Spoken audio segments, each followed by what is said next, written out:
समिति सदस्य श्री जोगेंद्र मेहरा मंडल महामंत्री, श्री बागेश शर्मा मंडल महामंत्री, श्री अखिलेश कपूर प्रदेश महामंत्री किसान मोर्चा, श्री चमन कपूर संयोजक नगर नायक हिमाचल प्रदेश, श्रीमती हेमा ठाकुर महिला मोर्चा अध्यक्ष मनाली मंडल, श्री मनोज लाजे नगर परिषद उपाध्यक्ष मनाली, श्री गोवर्धन नारायण जिला उपाध्यक्ष एवं प्रभारी वरिष्ठ वार्ड, श्री जयनेश ठाकुर जिला अध्यक्ष युवा मोर्चा कुल्लू, श्री विजय ठाकुर अध्यक्ष युवा मोर्चा मनाली मंडल, श्री गंगा सिंह अध्यक्ष अनुसूचित जाति मोर्चा मंडल मनाली, श्री हेमा ठाकुर अध्यक्ष महिला मोर्चा मनाली मंडल, श्री भगवान दास नेगी अध्यक्ष अनुसूचित जाति मोर्चा मंडल मनाली, श्री विजय ठाकुर अध्यक्ष युवा मोर्चा मनाली मंडल, श्री रंजन ठाकुर अध्यक्ष किसान मोर्चा मंडल,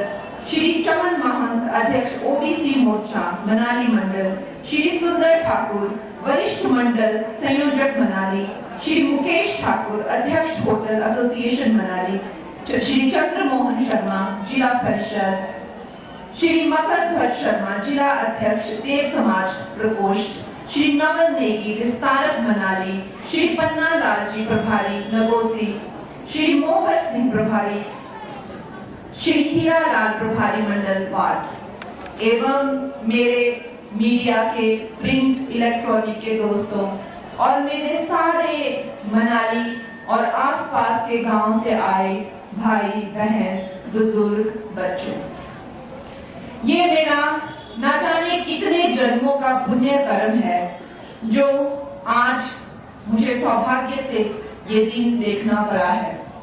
क्या मैंने कभी सोचा था कि जिस जगह पर मैं बचपन में आती थी और सोचती थी कि यह अद्भुत जगह कितनी सुंदर है और यहाँ के लोग कितने सुंदर हैं, कितने मिलनसार हैं और कितने भोले हैं।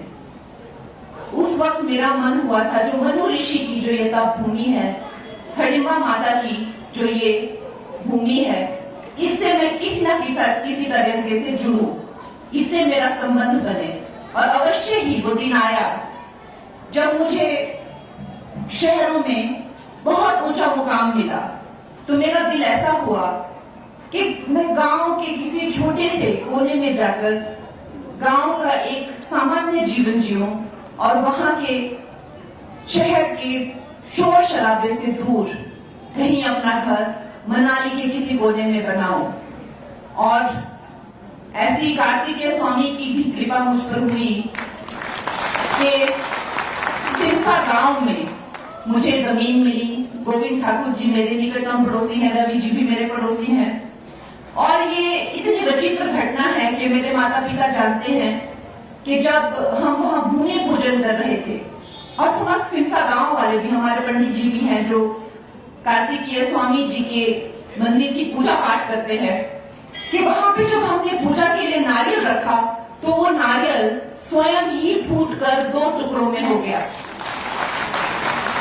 तो ऐसी विचित्र घटना जब वो हुई, जब मैंने कार्तिकेय स्वामी जी का आशीर्वाद पाया और उस गांव में मैंने घर बनाया, तो इतना सुकून, इतना अपनापन मुझे अवश्य ही पूरे विश्व में कहीं नहीं मिला है। तो मैं ये समझती हूँ कि मनाली मेरा घर है और यहाँ मेरा अपना घर है। तो अक्सर मेरे माता पिता कहते हैं कि तुम वहां पे अकेली क्या करोगी, तो हम तो सब नीचे हैं, तुम वहां पे अकेली क्यों रहती हो, तुम्हारा वहां पे अपना कौन है। तो मैं कहती हूँ कि मनाली का बच्चा बच्चा, मनाली का हर जन मेरा अपना है। तो दोस्तों, इस मनाली में आकर मुझे कभी भी परायापन महसूस नहीं हुआ और इसीलिए अब मैं प्रीणी में भी आप लोगों के आशीर्वाद से कुछ छोटा मोटा शुरू कर रही हूँ, एक रेस्टोरेंट। दोस्तों, नवरात्रि का ये तीसरा दिन है।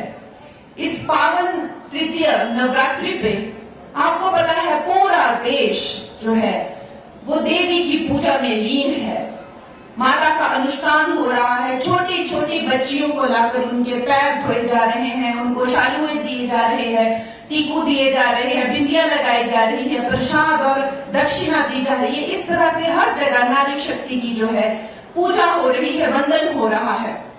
लेकिन जो कांग्रेस की महिला विरोधी सोच है, जो उनकी दुष्ट सोच है, वो नवरात्रि में भी उस दुष्ट सोच को कोई विराम नहीं देते हैं। जब से मेरा नाम अनाउंस हुआ है, इनके इतनी मिर्ची लग रही है, इतनी मिर्ची लग रही है कि दिन रात मुझे अपमानित करने में, दिन रात मुझे कलंकित करने में, मुझे दोष लगाने में दिन रात लगे हुए हैं। नवरात्रों में भी इनको चैन नहीं है। जैसे मेरी बहन धनेश्वरी जी ने कहा कि एक बड़ा पप्पू है दिल्ली में, लेकिन हमारे यहां पे भी एक छोटा पप्पू है। वो कहता है कि मैं गौ मांस खाती हूं और उसके पास एक वीडियो है, तो वो वीडियो दिखाता क्यों नहीं है? उसके पास कोई तो इस चीज का प्रमाण होगा कि उसने मुझे गौ मांस खाते हुए कहां देखा। कोई रेस्टोरेंट का बिल होगा, कोई फोटो होगा, कोई इंटरव्यू होगा। झूठा और एक नंबर का पलटूबाज है ये छोटा पप्पू। लेकिन आप इससे उम्मीद ही क्या कर सकते हैं जब इसका सीनियर बड़ा पप्पू कहता है कि हमें शक्ति का विनाश कर देना है। जो भी हिंदू धर्म की जो शक्ति है, देवी शक्ति जो है, उसका विनाश कर देंगे। तो जब बड़ा पप्पू ऐसे बातें करता है तो छोटे पप्पू से क्या उम्मीद की जा सकती है?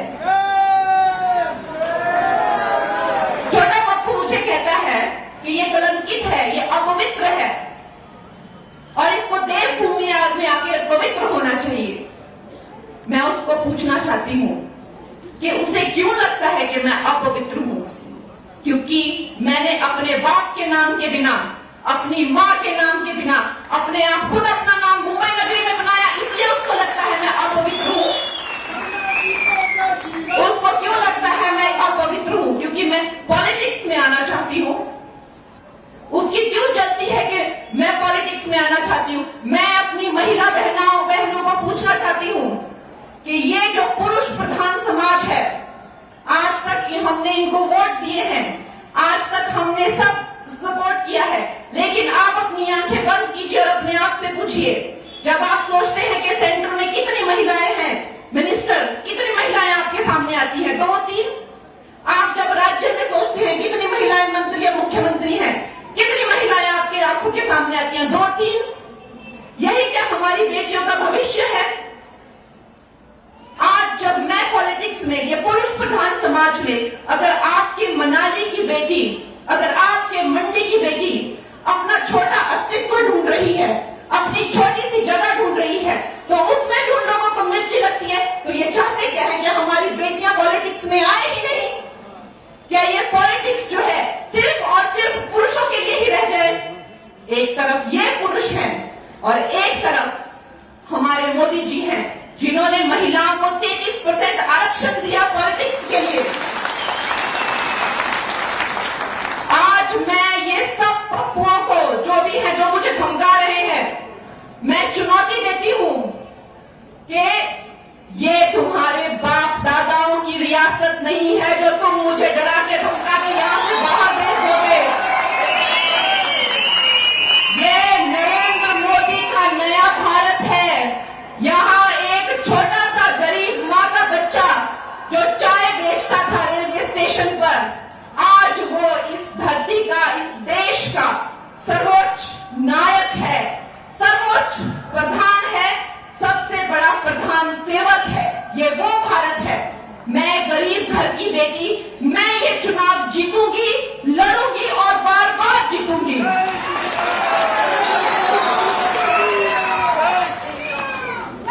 ऐसे राजा बेटा मुझे बहुत मिले हैं, यही नहीं मिले, हर जगह मिले हैं। फिल्म इंडस्ट्री में भी इन राजा बेटाओं को मुझसे बड़ी प्रॉब्लम थी। वहां पे महिलाओं का शोषण करने का प्रचलन था, लड़कियों को इस्तेमाल किया जाता था, चुप करा के भगा दिया जाता था। इसके खिलाफ जब मैंने आवाज उठाई तो यही वंशवादी, यही परिवारवादी कुछ पप्पू जो शराब और ड्रग्स के नशे में धुत रहते हैं, इन्होंने मुझे डराया, मुझे धमकाया, यहां तक कि मुझे नोटिस भेजा और मुझे जेल में डालने की कोशिश की। लेकिन मेरा कुछ नहीं बिगाड़ सके। इन्होंने मुझे खत्म नहीं किया, मैंने अपनी फिल्मों से हीरो ही खत्म कर दिए।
कि हमारी बेटियां हर क्षेत्र में लड़कों के साथ चलेंगी और बिल्कुल पीछे नहीं रहेंगी। मेरे प्यारे दोस्तों, ये जो नया भारत है कितनी तेजी से विकास कर रहा है, कितनी तेजी से विकसित हो गया है, और हम अभी भी वही फंसे हुए हैं कांग्रेस की झमेलों में। अब ये बात गई, ये बहुत पुरानी बात है, ये कांग्रेस की बात बहुत पुरानी बात है। इनके झांसे में बिल्कुल मत आइए। इन्होंने आपकी मासूमियत का और आपकी शराफत का फायदा ही उठाया है।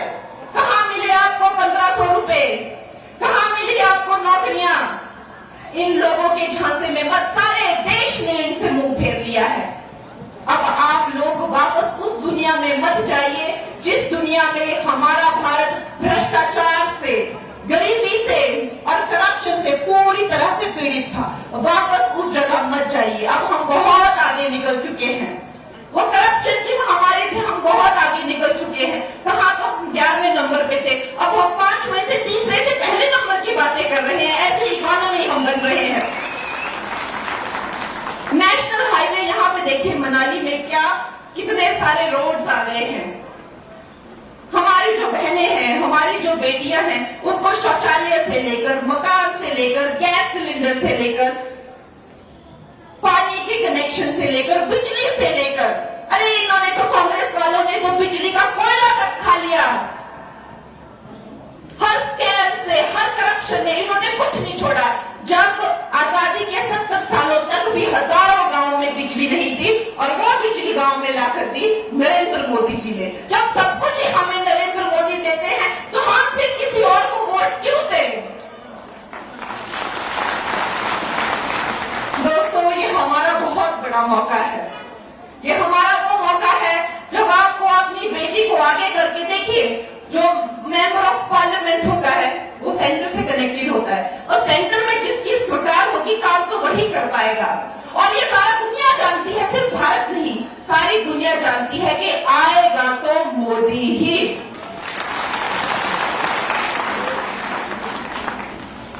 तो दोस्तों, जब हमें पता है कि आएगा तो मोदी ही, तो आपने अपनी सेविका को भी पूरा मौका देना है। और ये जो लोग कहते हैं कि आती है और ठिंचक ठिंचक करती है, मैं उस बंदे को बुलाना चाहती हूँ और उसको अपनी फिल्म का मैं एक सीन दूंगी, और अगर वो मेरी फिल्म का वो सीन कर दे तो राजनीति को क्या, मैं भारत छोड़ के चली जाऊंगी। अगर वो मेरी फिल्म का एक सीन जो मैं उसको दूं, तो अगर वो कर दे तो राजनीति तो क्या, मैं भारत छोड़ के चले जाऊंगी। कला हमें नहीं हम कला को नहीं चुनते हैं, कला हमें चुनती है। कला साक्षात सरस्वती है। सरस्वती को कोई नहीं छोड़ता, सरस्वती ही मनुष्य को छोड़ती है। तो वो मुझे क्या बताते हैं कि मैं क्या हूं? मैंने उनको चुनौती दी है। मुझे कहते हैं इसको क्या राजनीति आती है? अरे मैं पूछती हूं तुम्हारे पास क्या डिग्री है राजनीति की? मुझे दिखाओ। तुमने राजनीति में डॉक्टरेट की है क्या? क्या आता है तुम्हें? मुझे दिखाओ वो डिग्री। राजनीति एक भाव है, सेवा करने का एक भाव है, जो राजा में आ सकता है, रंग में आ सकता है, अनाड़ी में आ सकता है, भिखारी में आ सकता है, नारी में आ सकता है, बच्चे में आ सकता है। राजनीति सिर्फ एक भाव है। तो पूछ में आ गया, तुम कौन होते हो मुझे पूछने वाले कि मुझे राजनीति आती है कि नहीं? मुझे राजनीति आती है कि नहीं, मैं लोगों की सेवा करूंगी कि नहीं, ये लोग जानना चाहते हैं। इनकी ये इच्छा पूरी की जाएगी। 4 जून के बाद में इनको डेमो दी जाएगी कि मैं कैसी राजनीति करती हूं, मुझे राजनीति आती है कि नहीं, मुझे लोगों की सेवा करनी आती है कि नहीं। इनको डेमो दिया जाएगा और ये देखेंगे, और अब देखते रहेंगे, देखते ही रहेंगे।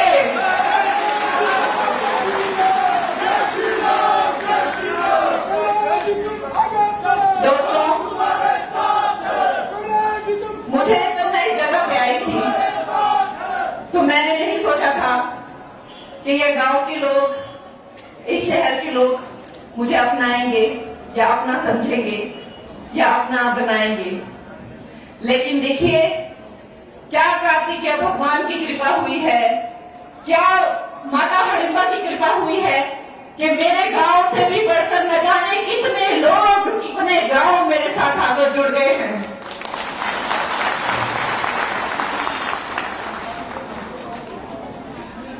हमारे गांव सिंसा में कल हमने और मेरे पार्टी के लोगों ने, आप सब हमारे अपने ही हैं, एक छोटा भंडारा कार्तिकेय स्वामी जी के मंदिर में रखा हुआ है प्रोग्राम। तो आप लोग जो जो वहां आए, जिन जिन से बन पड़े, आप लोगों का बहुत स्वागत है।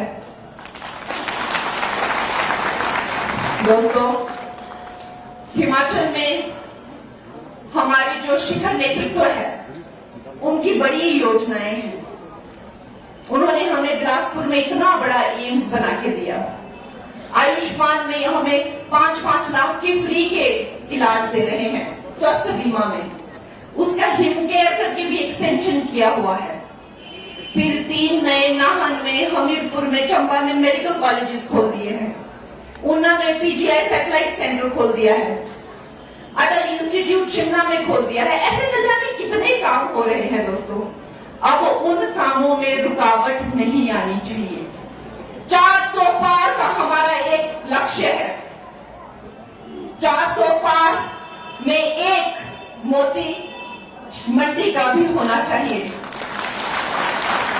हमें पता है कि ये भारत की जो जनता है, ये तीसरी टर्म जो है वो मोदी जी को एक इनाम के रूप में या एक भेंट के रूप में दे रही है।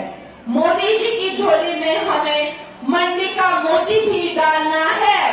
मोदी जी को जय श्री राम, जय श्री राम, जय श्री राम। मोदी जी को जय श्री राम, जय श्री राम, जय श्री राम। मोदी जी को जय श्री राम, जय श्री राम, जय श्री राम। भारत माता की, भारत माता की, भारत माता की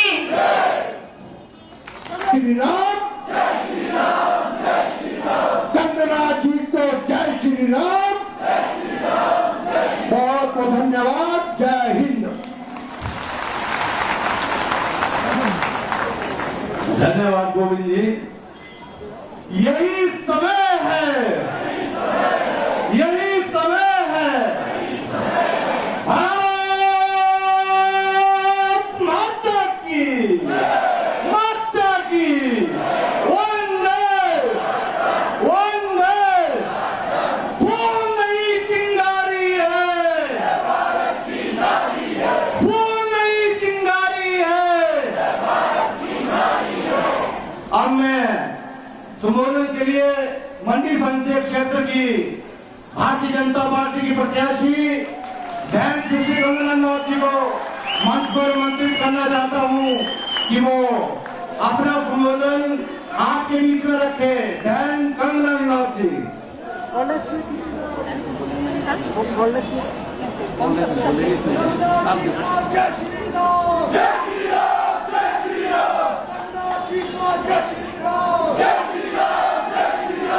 भारत माता की, भारत माता की, भारत माता की वंदे, वंदे।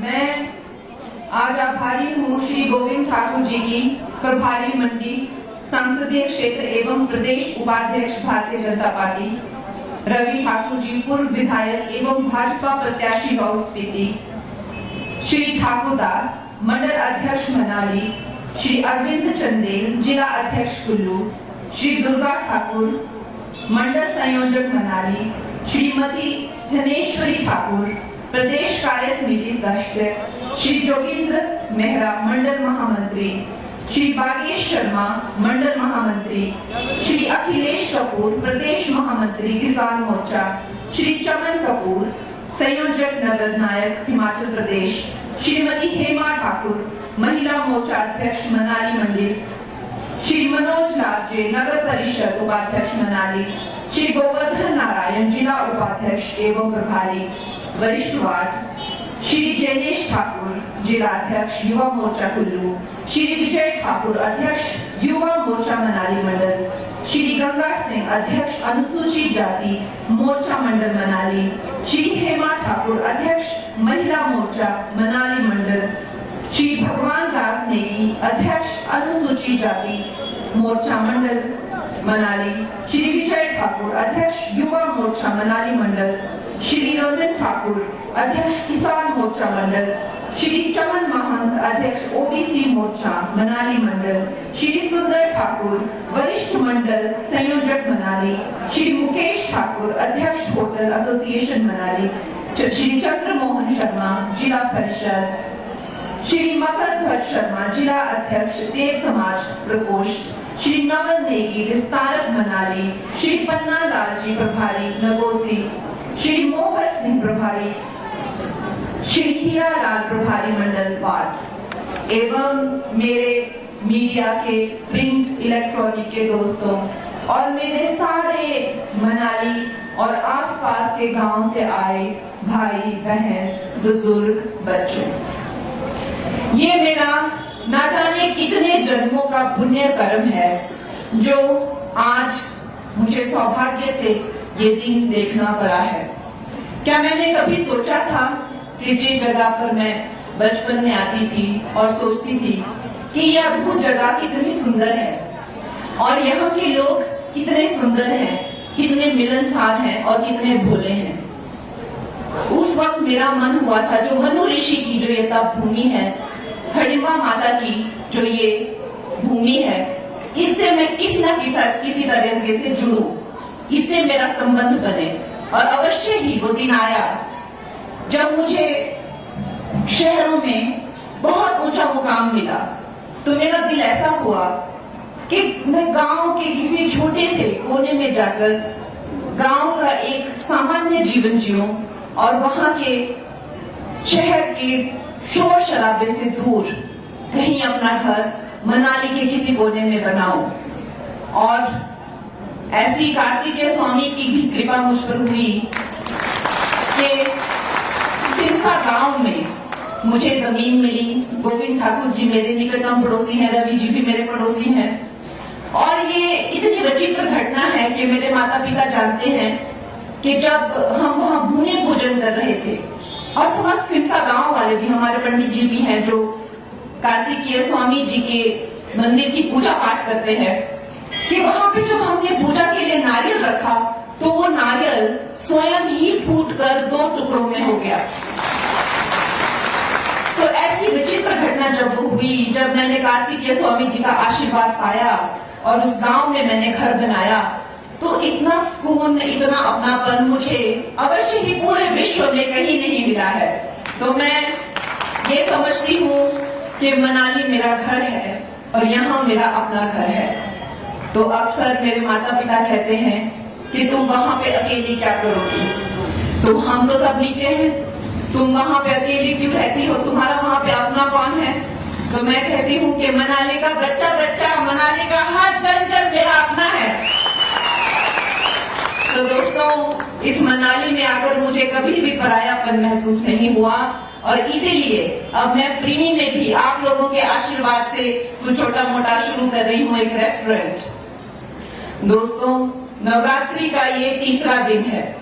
इस पावन तृतीय नवरात्रि पे आपको पता है पूरा देश जो है वो देवी की पूजा में लीन है।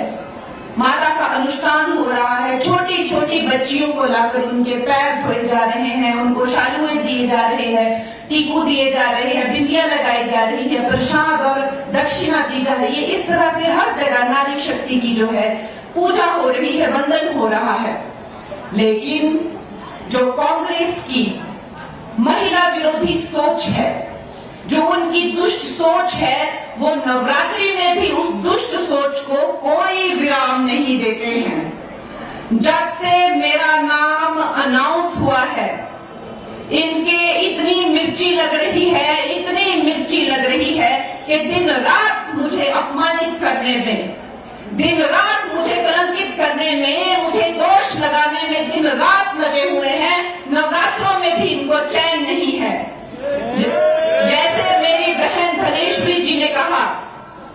कि एक बड़ा पप्पू है दिल्ली में, लेकिन हमारे यहां पे भी एक छोटा पप्पू है। वो कहता है कि मैं गौ मांस खाती हूं और उसके पास एक वीडियो है, तो वो वीडियो दिखाता क्यों नहीं है?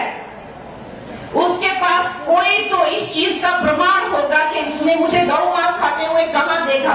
कोई रेस्टोरेंट का बिल होगा, कोई फोटो होगा, कोई इंटरव्यू होगा। झूठा और एक नंबर का पलटूबाज है ये छोटा पप्पू।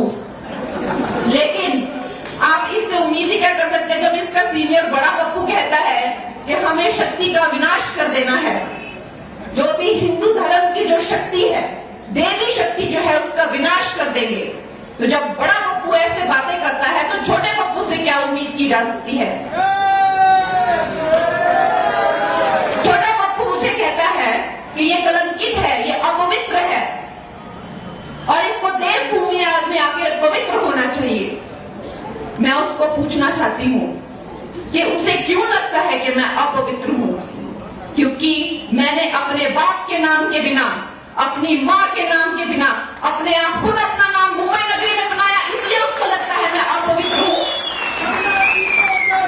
उसको क्यों लगता है मैं अपवित्र हूं? क्योंकि मैं पॉलिटिक्स में आना चाहती हूं। उसकी क्यों जलती है कि मैं पॉलिटिक्स में आना चाहती हूं?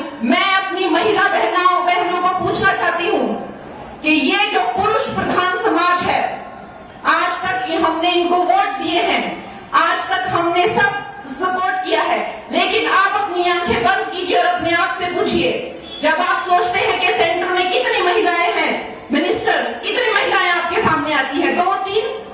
आप जब राज्य में सोचते हैं कितनी महिलाएं मंत्री या मुख्यमंत्री हैं, कितनी महिलाएं आपके आंखों के सामने आती हैं? 2-3।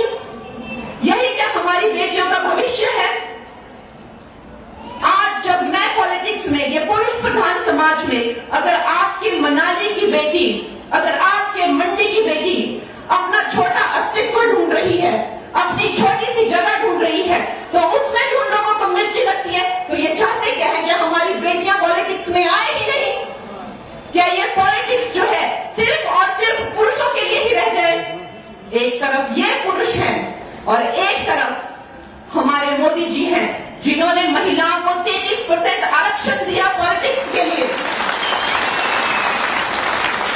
आज मैं ये सब पप्पुओं को, जो भी है, जो मुझे धमका रहे हैं, मैं चुनौती देती हूं कि ये तुम्हारे बाप दादाओं की रियासत नहीं है जो तुम मुझे डरा के धमका के यहां से बाहर भेज दोगे।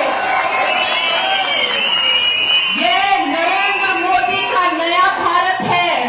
यहां एक छोटा सा गरीब मां का बच्चा जो चाय बेचता था रेलवे स्टेशन पर, आज वो इस धरती का, इस देश का सर्वोच्च नायक है, सर्वोच्च प्रधान है, सबसे बड़ा प्रधान सेवक है। ये वो भारत है। मैं गरीब घर की बेटी, मैं ये चुनाव जीतूंगी, लड़ूंगी और बार बार जीतूंगी।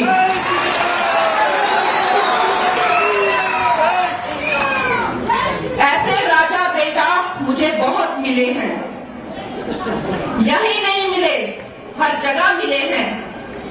फिल्म इंडस्ट्री में भी इन राजा बेटाओं को मुझसे बड़ी प्रॉब्लम थी। वहां पे महिलाओं का शोषण करने का प्रचलन था, लड़कियों को इस्तेमाल किया जाता था, चुप करा के भगा दिया जाता था। इसके खिलाफ जब मैंने आवाज उठाई तो यही वंशवादी, यही परिवारवादी कुछ पप्पू जो शराब और ड्रग्स के नशे में धुत रहते हैं, इन्होंने मुझे डराया, मुझे धमकाया, यहां तक कि मुझे नोटिस भेजा और मुझे जेल में डालने की कोशिश की। लेकिन मेरा कुछ नहीं बिगाड़ सके। इन्होंने मुझे खत्म नहीं किया, मैंने अपनी फिल्मों से हीरो ही खत्म कर दिए।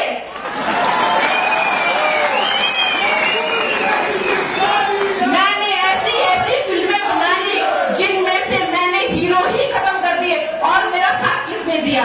मेरा साथ इस भारत की जनता ने दिया, एक एक नागरिक ने दिया और फिर मेरी फिल्मों को सफल बनाया। फिर एक और पप्पू मेरी जिंदगी में आए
झमेलों में।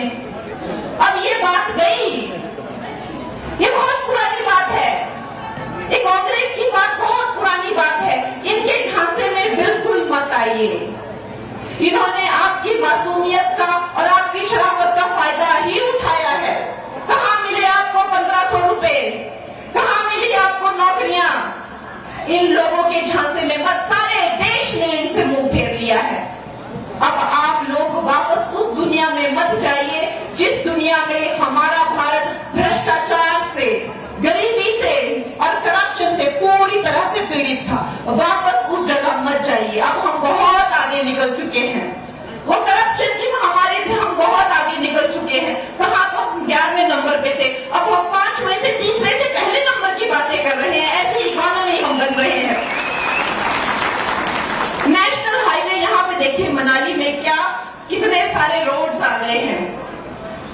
हमारी जो बहनें हैं, हमारी जो बेटियां हैं, उनको शौचालय से लेकर, मकान से लेकर, गैस सिलेंडर से लेकर, पानी के कनेक्शन से लेकर, बिजली से लेकर, अरे इन्होंने तो, कांग्रेस वालों ने तो बिजली का कोयला तक खा लिया। हर स्कैम से, हर करप्शन ने इन्होंने कुछ नहीं छोड़ा। जब आजादी के 70 सालों तक भी हजारों गांवों में बिजली नहीं थी और वो बिजली गांव में लाकर दी नरेंद्र मोदी जी ने। जब सब कुछ हमें नरेंद्र मोदी देते हैं तो हम फिर किसी और को वोट क्यों दें? दोस्तों, ये हमारा बहुत बड़ा मौका है। ये हमारा वो मौका है जब आपको अपनी बेटी को आगे करके, देखिए, जो मेंबर ऑफ पार्लियामेंट होता है वो सेंटर से कनेक्टेड होता है और सेंटर में जिसकी सरकार होगी काम तो वही कर पाएगा। और ये सारा दुनिया जानती है, सिर्फ भारत नहीं, सारी दुनिया जानती है कि आएगा तो मोदी ही।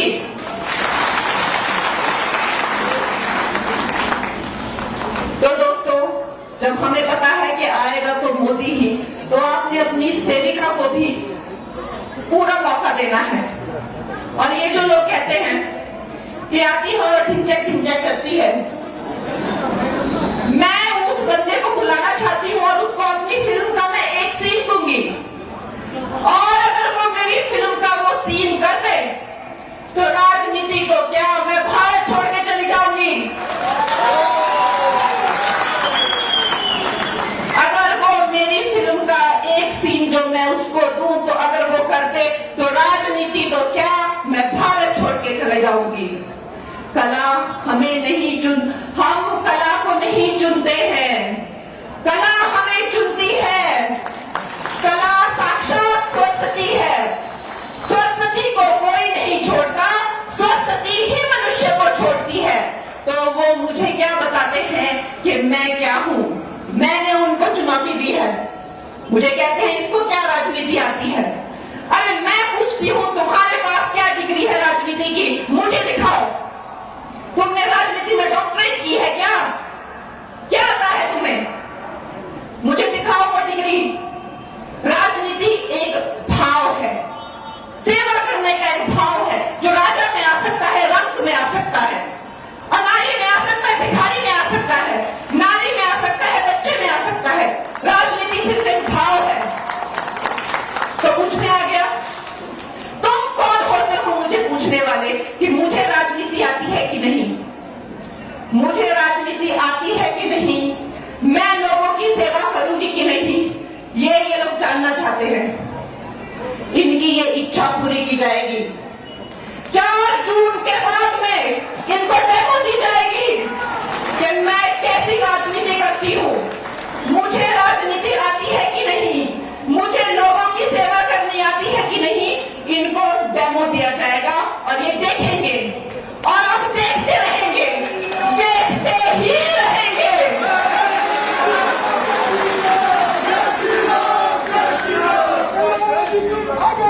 दोस्तों,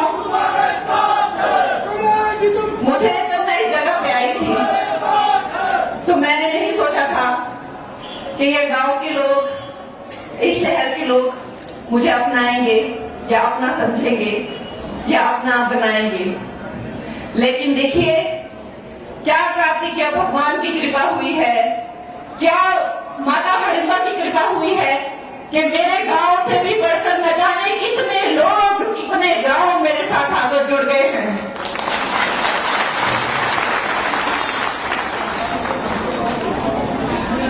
हमारे गांव सिंसा में कल हमने और मेरे पार्टी के लोगों ने, आप सब हमारे अपने ही हैं, एक छोटा भंडारा कार्तिकेय स्वामी जी के मंदिर में रखा हुआ है प्रोग्राम।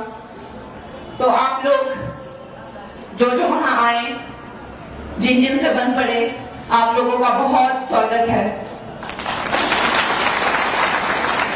दोस्तों, हिमाचल में हमारी जो शिखर नेतृत्व है, उनकी बड़ी योजनाएं हैं।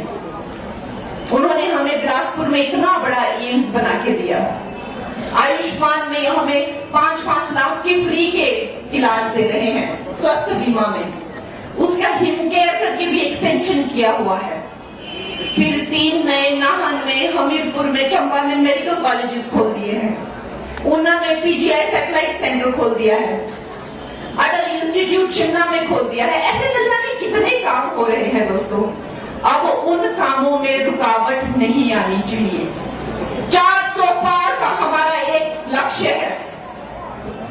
400 पार में एक मोती मंडी का भी होना चाहिए। हमें पता है कि ये भारत की जो जनता है, ये तीसरी टर्म जो है वो मोदी जी को एक इनाम के रूप में या एक भेंट के रूप में दे रही है। मोदी जी की झोली में हमें मंडी का मोती भी डालना है।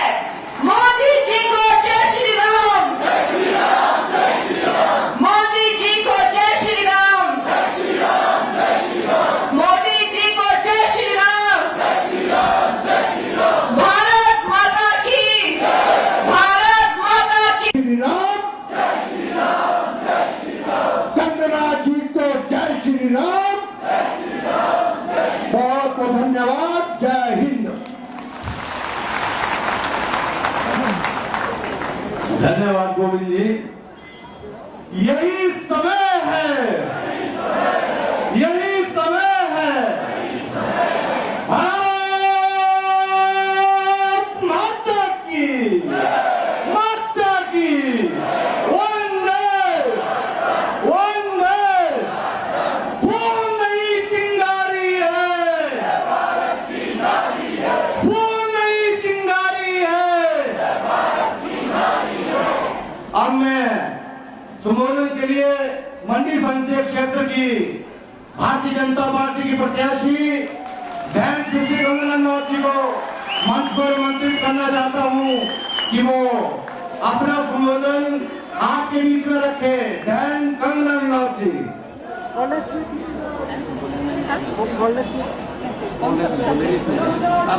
जय श्री राम, जय श्री राम, जय श्री राम। जय श्री राम, जय श्री राम, जय श्री राम। भारत माता की, भारत माता की, भारत माता की, वंदे वंदे। मैं आज आभारी हूँ श्री गोविंद ठाकुर जी की, प्रभारी मंडी संसदीय क्षेत्र एवं प्रदेश उपाध्यक्ष भारतीय जनता पार्टी, रवि ठाकुर जी पूर्व विधायक एवं भाजपा प्रत्याशी लाहौल स्पीति, श्री ठाकुर दास मंडल अध्यक्ष मनाली, श्री अरविंद चंदेल जिला अध्यक्ष कुल्लू, श्री दुर्गा ठाकुर मंडल संयोजक मनाली, श्रीमती धनेश्वरी ठाकुर प्रदेश कार्य समिति सदस्य, श्री जोगिंद्र मेहरा मंडल महामंत्री, श्री बागेश शर्मा मंडल महामंत्री, श्री अखिलेश कपूर प्रदेश महामंत्री किसान मोर्चा, श्री चमन कपूर संयोजक नगर नायक हिमाचल प्रदेश, श्रीमती हेमा ठाकुर महिला मोर्चा अध्यक्ष मनाली मंडल, श्री मनोज लालजे नगर परिषद उपाध्यक्ष मनाली, श्री गोवर्धन नारायण जिला उपाध्यक्ष एवं प्रभारी वरिष्ठ वार्ड, श्री जैनेश ठाकुर जिला अध्यक्ष युवा मोर्चा कुल्लू, श्री विजय ठाकुर अध्यक्ष युवा मोर्चा मनाली मंडल, श्री गंगा सिंह अध्यक्ष अनुसूचित जाति मोर्चा मंडल मनाली, श्री हेमा ठाकुर अध्यक्ष महिला मोर्चा मनाली मंडल, श्री भगवान दास नेगी अध्यक्ष अनुसूचित जाति मोर्चा मंडल, मनाली, श्री विजय ठाकुर अध्यक्ष युवा मोर्चा मनाली मंडल, श्री रंजन ठाकुर अध्यक्ष किसान मोर्चा मंडल, श्री चमन महंत अध्यक्ष ओबीसी मोर्चा मनाली मंडल, श्री सुंदर ठाकुर वरिष्ठ मंडल संयोजक मनाली, श्री मुकेश ठाकुर अध्यक्ष होटल एसोसिएशन मनाली, श्री चंद्र मोहन शर्मा जिला परिषद, श्री मकर ध्वज शर्मा जिला अध्यक्ष देव समाज प्रकोष्ठ, श्री नवल नेगी विस्तारक मनाली, श्री पन्ना लाल जी प्रभारी नगोसी, श्री मोहर सिंह प्रभारी, श्री हीरा लाल प्रभारी मंडल वार्ड एवं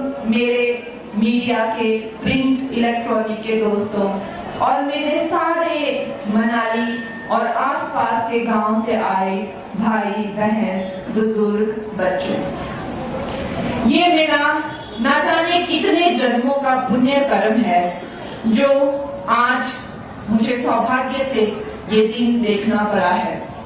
क्या मैंने कभी सोचा था कि जिस जगह पर मैं बचपन में आती थी और सोचती थी कि यह अद्भुत जगह कितनी सुंदर है और यहाँ के लोग कितने सुंदर हैं, कितने मिलनसार हैं और कितने भोले हैं।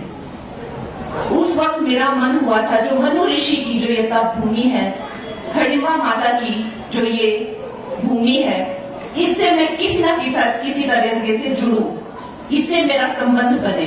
और अवश्य ही वो दिन आया जब मुझे शहरों में बहुत ऊंचा मुकाम मिला, तो मेरा दिल ऐसा हुआ कि मैं गांव के किसी छोटे से कोने में जाकर गांव का एक सामान्य जीवन जीऊं और वहां के शहर के शोर शराबे से दूर कहीं अपना घर मनाली के किसी कोने में बनाऊं। और ऐसी कार्तिकेय स्वामी की भी कृपा मुझ पर हुई कि सिरसा गांव में मुझे जमीन मिली। गोविंद ठाकुर जी मेरे निकटतम पड़ोसी हैं, रवि जी भी मेरे पड़ोसी हैं। और ये इतनी विचित्र घटना है कि मेरे माता पिता जानते हैं कि जब हम वहां भूमि पूजन कर रहे थे और समस्त सिरसा गांव वाले भी, हमारे पंडित जी भी हैं जो कार्तिकेय स्वामी जी के मंदिर की पूजा पाठ करते हैं, कि वहां पे जब हमने पूजा के लिए नारियल रखा तो वो नारियल स्वयं ही फूटकर 2 टुकड़ों में हो गया।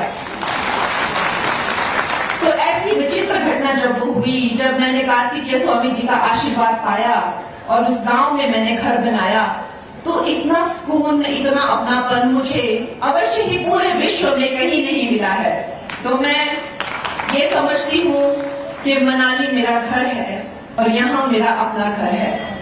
तो अक्सर मेरे माता पिता कहते हैं कि तुम वहां पे अकेली क्या करोगी, तो हम तो सब नीचे हैं, तुम वहां पे अकेली क्यों रहती हो, तुम्हारा वहां पे अपना कौन है। तो मैं कहती हूँ कि मनाली का बच्चा बच्चा, मनाली का हर जन जन मेरा अपना है। तो दोस्तों, इस मनाली में आकर मुझे कभी भी परायापन महसूस नहीं हुआ और इसीलिए अब मैं प्रीणी में भी आप लोगों के आशीर्वाद से कुछ छोटा मोटा शुरू कर रही हूँ, एक रेस्टोरेंट। दोस्तों, नवरात्रि का ये तीसरा दिन है। इस पावन तृतीय नवरात्रि पे आपको पता है पूरा देश जो है वो देवी की पूजा में लीन है। माता का अनुष्ठान हो रहा है, छोटी छोटी बच्चियों को लाकर उनके पैर धोए जा रहे हैं, उनको शालुएं दिए जा रहे हैं, टीकू दिए जा रहे हैं, बिंदियां लगाई जा रही है, प्रसाद और दक्षिणा दी जा रही है। इस तरह से हर जगह नारी शक्ति की जो है पूजा हो रही है, वंदन हो रहा है। लेकिन जो कांग्रेस की महिला विरोधी सोच है, जो उनकी दुष्ट सोच है, वो नवरात्रि में भी उस दुष्ट सोच को कोई विराम नहीं देते हैं। जब से मेरा नाम अनाउंस हुआ है, इनके इतनी मिर्ची लग रही है, इतनी मिर्ची लग रही है कि दिन रात मुझे अपमानित करने में, दिन रात मुझे कलंकित करने में, मुझे दोष लगाने में दिन रात लगे हुए हैं। नवरात्रों में भी इनको चैन नहीं है। जैसे मेरी बहन धनेश्वरी जी ने कहा कि एक बड़ा पप्पू है दिल्ली में, लेकिन हमारे यहाँ पे भी एक छोटा पप्पू है। वो कहता है कि मैं गौमांस खाती हूँ और उसके पास एक वीडियो है, तो वो वीडियो दिखाता क्यों नहीं है?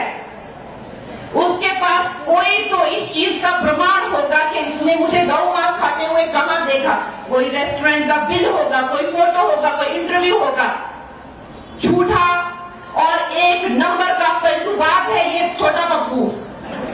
लेकिन आप इससे उम्मीद ही क्या कर सकते हैं जब इसका सीनियर बड़ा पप्पू कहता है कि हमें शक्ति का विनाश कर देना है। जो भी हिंदू धर्म की जो शक्ति है, देवी शक्ति जो है, उसका विनाश कर देंगे। तो जब बड़ा पप्पू ऐसे बातें करता है तो छोटे पप्पू से क्या उम्मीद की जा सकती है। छोटा पप्पू मुझे कहता है कि ये कलंकित है, ये अपवित्र है और इसको देवभूमि में आके पवित्र होना चाहिए। मैं उसको पूछना चाहती हूं कि उसे क्यों लगता है कि मैं अपवित्र हूं? क्योंकि मैंने अपने बाप के नाम के बिना, अपनी मां के नाम के बिना, अपने आप खुद अपना नाम मुंबई नगरी में बनाया, इसलिए उसको लगता है मैं अपवित्र हूं। उसको क्यों लगता है मैं अपवित्र हूं? क्योंकि मैं पॉलिटिक्स में आना चाहती हूं। उसकी क्यों जलती है कि मैं पॉलिटिक्स में आना चाहती हूं? मैं अपनी महिला बहनों को पूछना चाहती हूं कि ये जो पुरुष प्रधान समाज है, आज तक हमने इनको वोट दिए हैं, आज तक हमने सब सपोर्ट किया है, लेकिन आप अपनी आंखें बंद कीजिए और अपने आप से पूछिए, जब आप सोचते हैं कि सेंटर में कितनी महिलाएं हैं, मिनिस्टर कितनी महिलाएं आपके सामने आती हैं? 2-3। आप जब राज्य में सोचते हैं कितनी महिलाएं मंत्री या मुख्यमंत्री हैं, कितनी महिलाएं आपके आंखों के सामने आती हैं? 2-3। यही क्या हमारी बेटियों का भविष्य है? आज जब मैं पॉलिटिक्स में, ये पुरुष प्रधान समाज में, अगर आपकी मनाली की बेटी, अगर आपके मंडी की बेटी अपना छोटा अस्तित्व ढूंढ रही है, अपनी छोटी सी जगह ढूंढ रही है, तो उसमें भी उन लोगों को मिर्ची लगती है। तो ये चाहते क्या है कि हमारी बेटियां पॉलिटिक्स में आए ही नहीं? क्या ये पॉलिटिक्स जो है सिर्फ और सिर्फ पुरुषों के लिए ही रह जाए? एक तरफ ये पुरुष हैं और एक तरफ हमारे मोदी जी हैं, जिन्होंने महिलाओं को 33% आरक्षण दिया पॉलिटिक्स के लिए। आज मैं ये सब पप्पुओं को, जो भी है, जो मुझे धमका रहे हैं, मैं चुनौती देती हूं कि ये तुम्हारे बाप दादाओं की रियासत नहीं है जो तुम मुझे डरा के धमका के यहां से बाहर भेज दोगे। ये नरेंद्र मोदी का नया भारत है। यहां एक छोटा सा गरीब मां का बच्चा जो चाय बेचता था रेलवे स्टेशन पर, आज वो इस धरती का, इस देश का सर्वोच्च नायक है, सर्वोच्च प्रधान है, सबसे बड़ा प्रधान सेवक है। ये वो भारत है। मैं गरीब घर की बेटी, मैं ये चुनाव जीतूंगी, लड़ूंगी और बार बार जीतूंगी।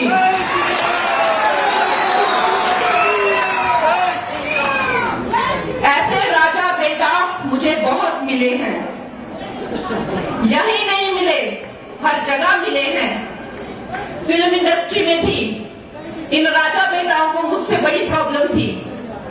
वहां पे महिलाओं का शोषण करने का प्रचलन था, लड़कियों को इस्तेमाल किया जाता था, चुप करा के भगा दिया जाता था। इसके खिलाफ जब मैंने आवाज उठाई तो यही वंशवादी, यही परिवारवादी कुछ पप्पू जो शराब और ड्रग्स के नशे में धुत रहते हैं, इन्होंने मुझे डराया, मुझे धमकाया, यहां तक कि मुझे नोटिस भेजा और मुझे जेल में डालने की कोशिश की। लेकिन मेरा कुछ नहीं बिगाड़ सके। इन्होंने मुझे खत्म नहीं किया, मैंने अपनी फिल्मों से हीरो ही खत्म कर दिए।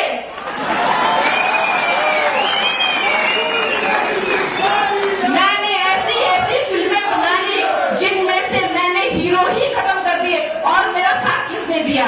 मेरा साथ इस भारत की जनता ने दिया, एक एक नागरिक ने दिया, और फिर भी मेरी फिल्मों को सफल बनाया।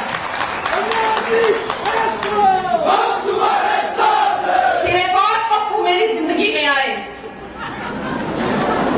उद्धव ठाकरे, जिन्होंने मुझे फिर डराया, फिर धमकाया, यहां तक कि उन्होंने मेरा घर तक तोड़ दिया। लेकिन आज वो भी ये तमाशा देख रहे हैं कि उनके जैसे, उनकी जाति के कितने बिगड़े हुए बिगड़ैल मुझे डराने की कोशिश कर रहे हैं। लेकिन फिर भी मैं इस मंच पे हूं और फिर भी मेरे पास पूरा जनता का साथ है। तो मैं इस मनाली की धरती से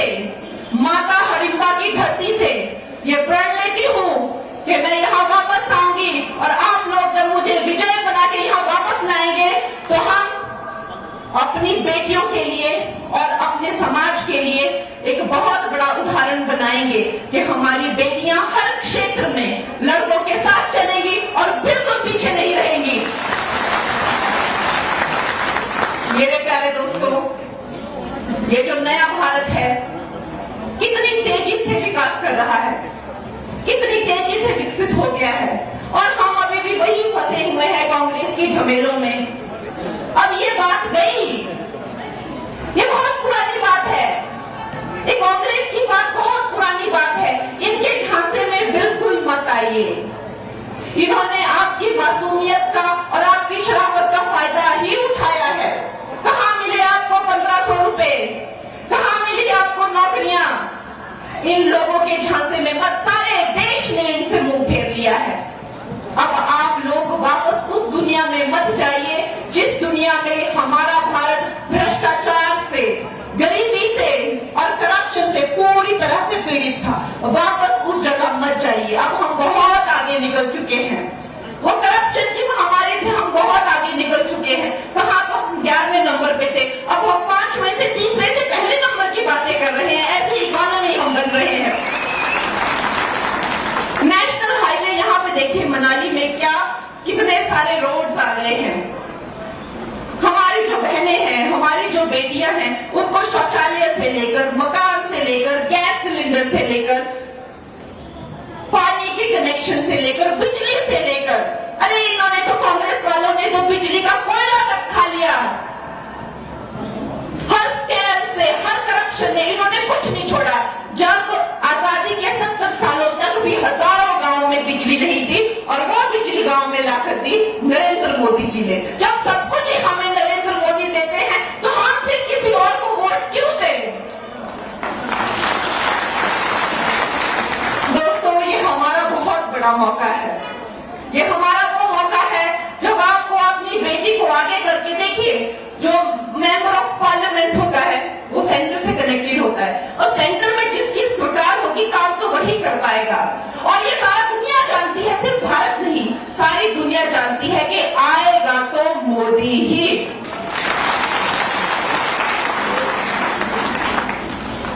तो दोस्तों, जब हमें पता है कि आएगा तो मोदी ही, तो आपने अपनी सेविका को भी पूरा मौका देना है।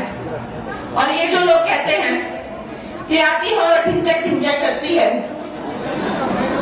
मैं उस बंदे को बुलाना चाहती हूँ और उसको अपनी फिल्म का मैं एक सीन दूंगी, और अगर वो मेरी फिल्म का वो सीन कर दे तो राजनीति को क्या, मैं भारत छोड़ के चली जाऊंगी।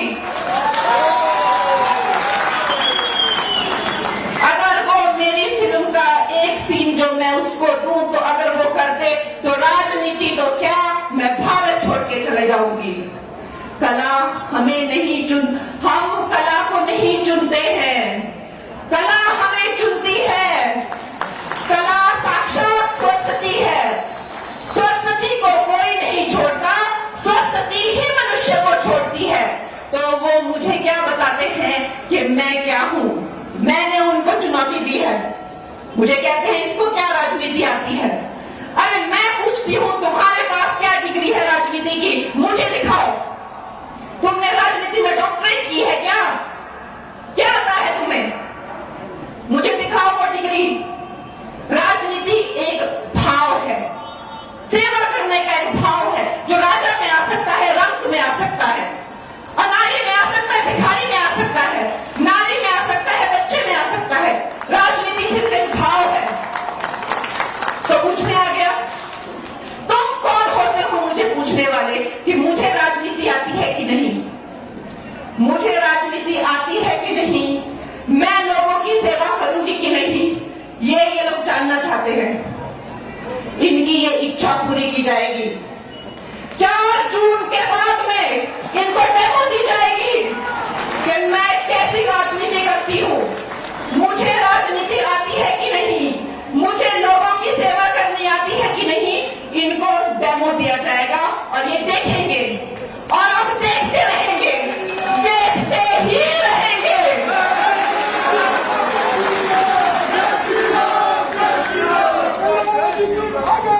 दोस्तों, मुझे जब मैं इस जगह पे आई थी तो मैंने नहीं सोचा था कि ये गांव के लोग मुझे अपनाएंगे या अपना समझेंगे या अपना बनाएंगे। लेकिन देखिए, क्या कार्तिकेय भगवान की कृपा हुई है, क्या माता हडिम्बा की कृपा हुई है कि मेरे गांव से भी बढ़कर न जाने कितने लोग, कितने गांव मेरे साथ आकर जुड़ गए हैं।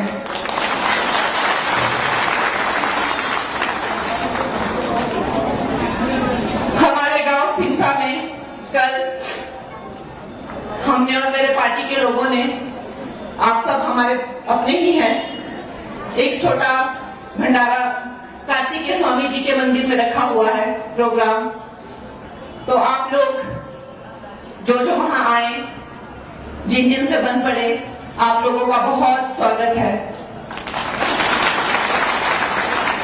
दोस्तों, हिमाचल में हमारी जो शिखर नेतृत्व है, उनकी बड़ी योजनाएं हैं। उन्होंने हमें बिलासपुर में इतना बड़ा एम्स बना के दिया। आयुष्मान में हमें 5-5 लाख के फ्री के इलाज दे रहे हैं स्वास्थ्य बीमा में। उसका हिमकेयर करके भी एक्सटेंशन किया हुआ है। फिर 3 नए नाहन में, हमीरपुर में, चंबा में मेडिकल कॉलेजेस खोल दिए हैं। ऊना में पीजीआई सैटेलाइट सेंटर खोल दिया है। अटल इंस्टीट्यूट शिमला में खोल दिया है। ऐसे न जाने कितने काम हो रहे हैं दोस्तों। अब उन कामों में रुकावट नहीं आनी चाहिए। 400 पार का हमारा एक लक्ष्य है। 400 पार में एक मोती मंडी का भी होना चाहिए।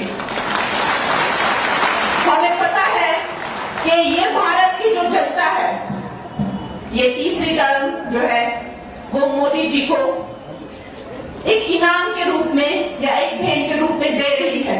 मोदी जी की झोली में हमें मंडी का मोती भी डालना है। मोदी जी को जय श्री राम, जय श्री राम, जय श्री राम। मोदी जी को जय श्री राम, जय श्री राम, जय श्री राम। मोदी जी को जय श्री राम, जय श्री राम, जय श्री राम। भारत माता की, भारत माता की। क्या मैंने कभी सोचा था कि जिस जगह पर मैं बचपन में आती थी और सोचती थी कि यह अद्भुत जगह कितनी सुंदर है और यहाँ के लोग कितने सुंदर हैं, कितने मिलनसार हैं और कितने भोले हैं। उस वक्त मेरा मन हुआ था, जो मनु ऋषि की जो ये तप भूमि है, हडिम्बा माता की जो ये भूमि है, इससे मैं किसी न किसी तरीके से जुड़ूं, इससे मेरा संबंध बने। और अवश्य ही वो दिन आया जब मुझे शहरों में बहुत ऊंचा मुकाम मिला। तो मेरा दिल ऐसा हुआ कि मैं गांव के किसी छोटे से कोने में जाकर गांव का एक सामान्य जीवन जीऊं और वहां के शहर के शोर शराबे से दूर कहीं अपना घर मनाली के किसी कोने में बनाऊं। और ऐसी कार्तिकेय स्वामी की भी कृपा मुझ पर हुई कि सिमसा गांव में मुझे जमीन मिली। गोविंद ठाकुर जी मेरे निकटतम पड़ोसी हैं, रवि जी भी मेरे पड़ोसी हैं।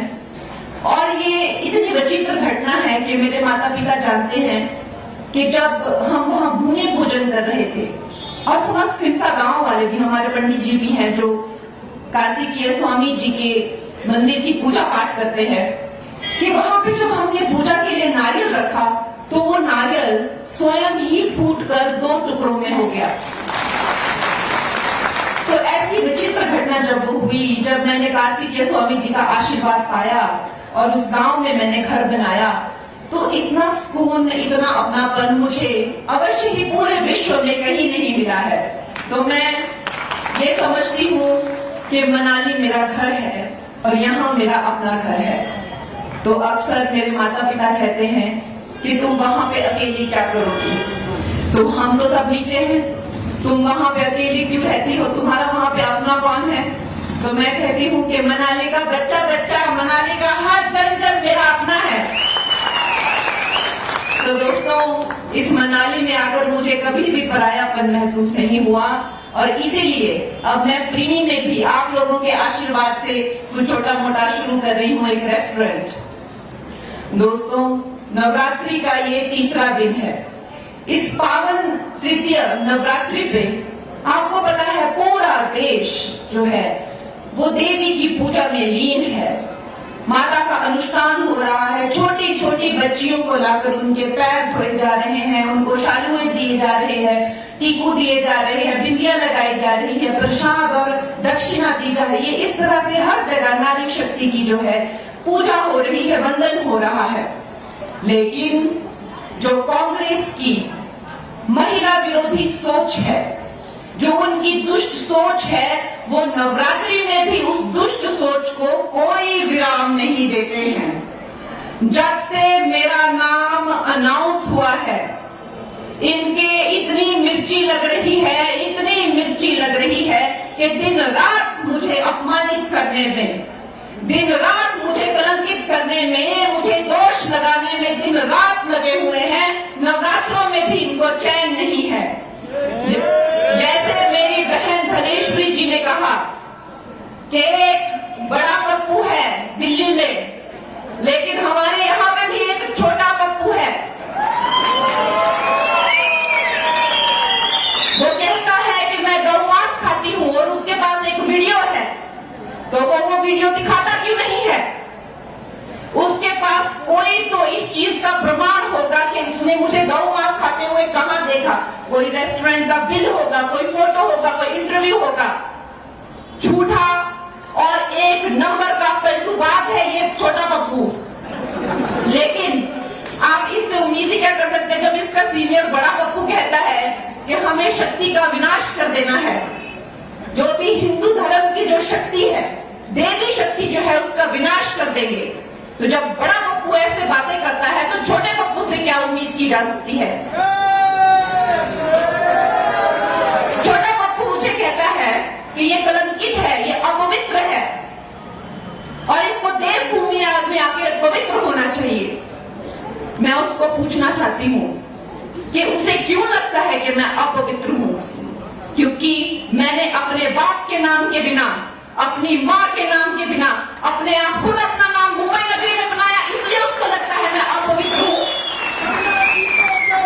उसको क्यों लगता है मैं अपवित्र हूं? क्योंकि मैं पॉलिटिक्स में आना चाहती हूं। उसकी क्यों जल्दी है कि मैं पॉलिटिक्स में आना चाहती हूं? मैं अपनी महिला बहनों को पूछना चाहती हूं कि ये जो पुरुष प्रधान समाज है, आज तक हमने इनको वोट दिए हैं, आज तक हमने सब सपोर्ट किया है, लेकिन आप अपनी आंखें बंद कीजिए और अपने आप से पूछिए, जब आप सोचते हैं कि सेंटर में कितनी महिलाएं हैं, मिनिस्टर कितनी महिलाएं आपके सामने आती हैं? 2-3। आप जब राज्य में सोचते हैं कितनी महिलाएं मंत्री या मुख्यमंत्री हैं, कितनी महिलाएं आपके आंखों के सामने आती हैं? 2-3। यही क्या हमारी बेटियों का भविष्य है? आज जब मैं पॉलिटिक्स में, ये पुरुष प्रधान समाज में, अगर आपकी मनाली की बेटी, अगर आपके मंडी की बेटी अपना छोटा अस्तित्व ढूंढ रही है, अपनी छोटी सी जगह ढूंढ रही है, तो उसमें भी उन लोगों को मिर्ची लगती है। तो ये चाहते क्या है कि हमारी बेटियां पॉलिटिक्स में आए ही नहीं? क्या ये पॉलिटिक्स जो है सिर्फ और सिर्फ पुरुषों के लिए ही रह जाए? एक तरफ ये पुरुष हैं और एक तरफ हमारे मोदी जी हैं, जिन्होंने महिलाओं को 33% आरक्षण दिया पॉलिटिक्स के लिए। आज मैं ये सब पप्पुओं को, जो भी है, जो मुझे धमका रहे हैं, मैं चुनौती देती हूं कि ये तुम्हारे बाप दादाओं की रियासत नहीं है जो तुम मुझे डरा के धमका के यहां से बाहर भेज दोगे। ये नरेंद्र मोदी का नया भारत है। यहां एक छोटा सा गरीब मां का बच्चा जो चाय बेचता था रेलवे स्टेशन पर, आज वो इस धरती का, इस देश का सर्वोच्च नायक है, सर्वोच्च प्रधान है, सबसे बड़ा प्रधान सेवक है। ये वो भारत है। मैं गरीब घर की बेटी, मैं ये चुनाव जीतूंगी, लड़ूंगी और बार बार जीतूंगी।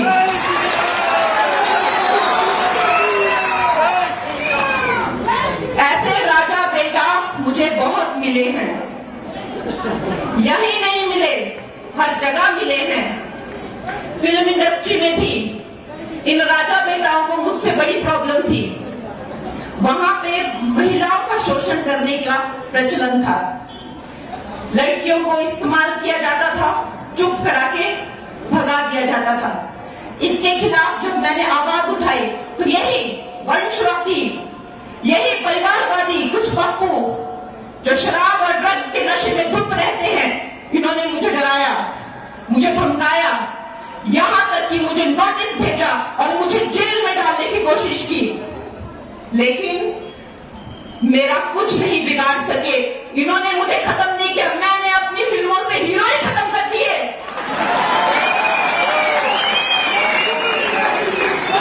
मैंने ऐसी ऐसी फिल्में बनाई जिनमें से मैंने हीरो ही खत्म कर दिए। और मेरा साथ किसने दिया? मेरा साथ इस भारत की जनता ने दिया, एक एक नागरिक ने दिया और फिर भी मेरी फिल्मों को सफल बनाया। फिर एक और पप्पू मेरी जिंदगी में आए, उद्धव ठाकरे, जिन्होंने मुझे फिर डराया, फिर धमकाया, यहां तक कि उन्होंने मेरा घर तक तोड़ दिया। लेकिन आज वो भी ये तमाशा देख रहे हैं कि उनके जैसे उनकी जाति के कितने बिगड़े हुए बिगड़ैल मुझे डराने की कोशिश कर रहे हैं। लेकिन फिर भी मैं इस मंच पे हूं और फिर भी मेरे पास पूरा जनता का साथ है। तो मैं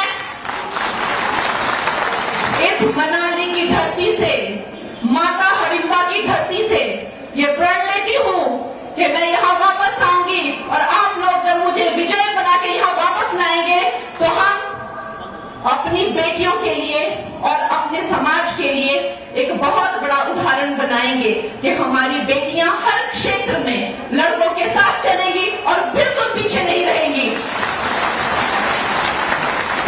मेरे प्यारे दोस्तों, ये जो नया भारत है कितनी तेजी से विकास कर रहा है, कितनी तेजी से विकसित हो गया है और हम अभी भी वही फंसे हुए हैं कांग्रेस की झमेलों में। अब ये बात गई, ये बहुत पुरानी बात है, ये कांग्रेस की बात बहुत पुरानी बात है।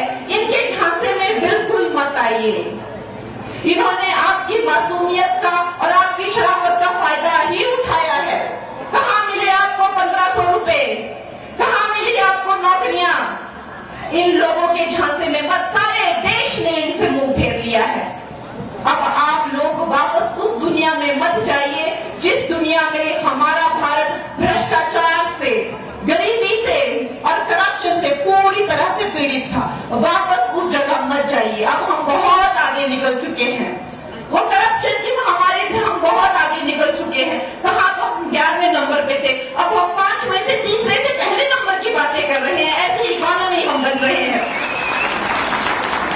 नेशनल हाईवे यहाँ पे देखिए मनाली में क्या कितने सारे रोड्स आ गए हैं। हमारी जो बहनें हैं, हमारी जो बेटियां हैं, उनको शौचालय से लेकर, मकान से लेकर, गैस सिलेंडर से लेकर, पानी के कनेक्शन से लेकर, बिजली से लेकर, अरे इन्होंने तो, कांग्रेस वालों ने तो बिजली का कोयला तक खा लिया। हर स्कैम से, हर करप्शन ने इन्होंने कुछ नहीं छोड़ा। जब आजादी के 70 सालों तक भी हजारों गांव में बिजली नहीं थी और वो बिजली गांव में लाकर दी नरेंद्र मोदी जी ने। जब सब कुछ ही हमें नरेंद्र मोदी देते हैं तो हम फिर किसी और को वोट क्यों दें? दोस्तों, ये हमारा बहुत बड़ा मौका है। ये हमारा वो मौका है जब आपको अपनी बेटी को आगे करके, देखिए जो मेंबर ऑफ पार्लियामेंट होता है वो सेंटर से कनेक्टेड होता है और सेंटर में जिसकी सरकार होगी काम तो वही कर पाएगा। और ये सारा दुनिया जानती है, सिर्फ भारत नहीं, सारी दुनिया जानती है कि आएगा तो मोदी ही।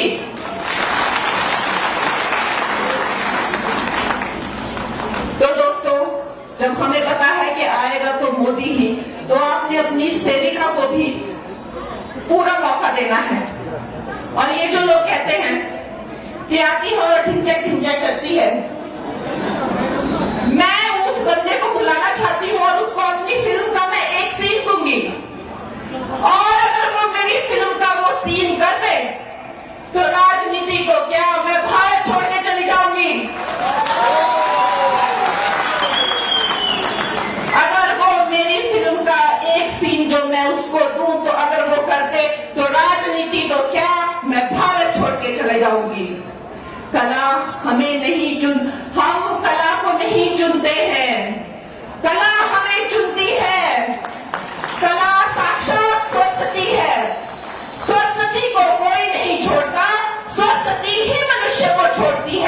तो वो मुझे क्या बताते हैं कि मैं क्या हूं। मैंने उनको चुनौती दी है, मुझे कहते हैं इसको क्या राजनीति आती है। अरे मैं पूछती हूं तुम्हारे पास क्या डिग्री है राजनीति की, मुझे दिखाओ। तुमने राजनीति में डॉक्टरेट की है क्या? क्या आता है तुम्हें? मुझे दिखाओ वो डिग्री। राजनीति एक भाव है, सेवा करने का एक भाव है जो राजा में आ सकता है, रंक में आ सकता है, अनाड़ी में आ सकता है, भिखारी में आ सकता है, नारी में आ सकता है, बच्चे में आ सकता है। राजनीति सिर्फ एक भाव है।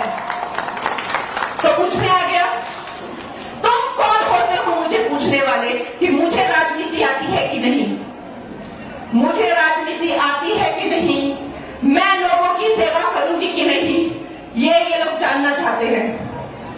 इनकी ये इच्छा पूरी की जाएगी। 4 जून के बाद में इनको डेमो दी जाएगी कि मैं कैसी राजनीति करती हूं, मुझे राजनीति आती है कि नहीं, मुझे लोगों की सेवा करनी आती है कि नहीं। इनको डेमो दिया जाएगा और ये देखेंगे और हम देखते रहेंगे, देखते ही रहेंगे।